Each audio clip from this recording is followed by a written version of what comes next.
Jerry Abbott, the beloved father of late Pantera legends Vinnie Paul and Dimebag Darrell, has died at the age of 80. Just a few days shy of his 81st birthday, a close friend confirmed in a statement we will read to you in just a moment. Now, Jerry Abbott played a significant role early on in Pantera's career, producing their first 3 albums and mentoring his sons as they entered into the music industry with what would later go on to become Pantera. Of course, they went on to create one of the most successful metal bands, one of the most well-known metal bands ever, and we know that legacy lives on to this day. Jerry Abbott was incredibly proud of his sons. He spoke at length about their careers, about his role in mentoring his sons. Again, this is the statement about the passing of Mr. Abbott. So this is the statement on the passing of Jerry Abbott from a friend named Danny Wood Sr. He shared, "I'm very sad to tell everyone of the passing of a close friend, Jerry Abbott. He died last night in a Denton caregiving facility. His family is having a private funeral for him, for family and close friends, with the memorial service being planned. Details soon." As I mentioned, Jerry actually produced the first 3 Pantera records in 1983. He produced Metal Magic, which was that kind of glam sound, very stylistically different from the sound we know today for Pantera, different look as well. He also produced Projects in the Jungle in 1984 and I Am the Night in 85.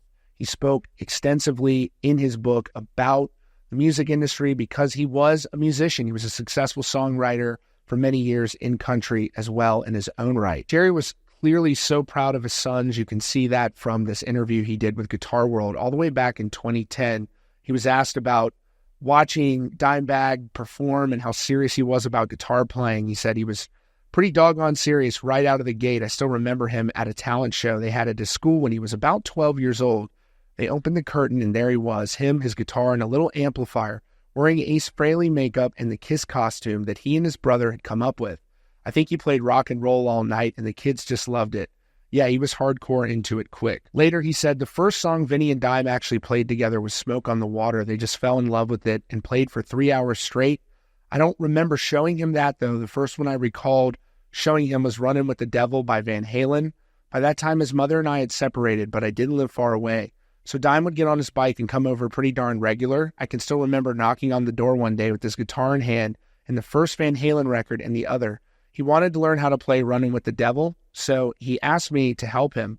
A lot of the stuff in particular in that song is simple enough for someone who's relatively a new player to make happen. It's not terribly involved, although it is to play it exactly like Eddie does. Interestingly enough, in addition to producing those first 3 Pantera albums, he also managed the band for a number of years as well. And as you can see here, this is Jerry and his son Vinnie Paul doing a book signing. Clearly was so proud of his sons and loved them very much. And of course, Jerry went through something that no parent should have to go through, losing both of his sons far too young.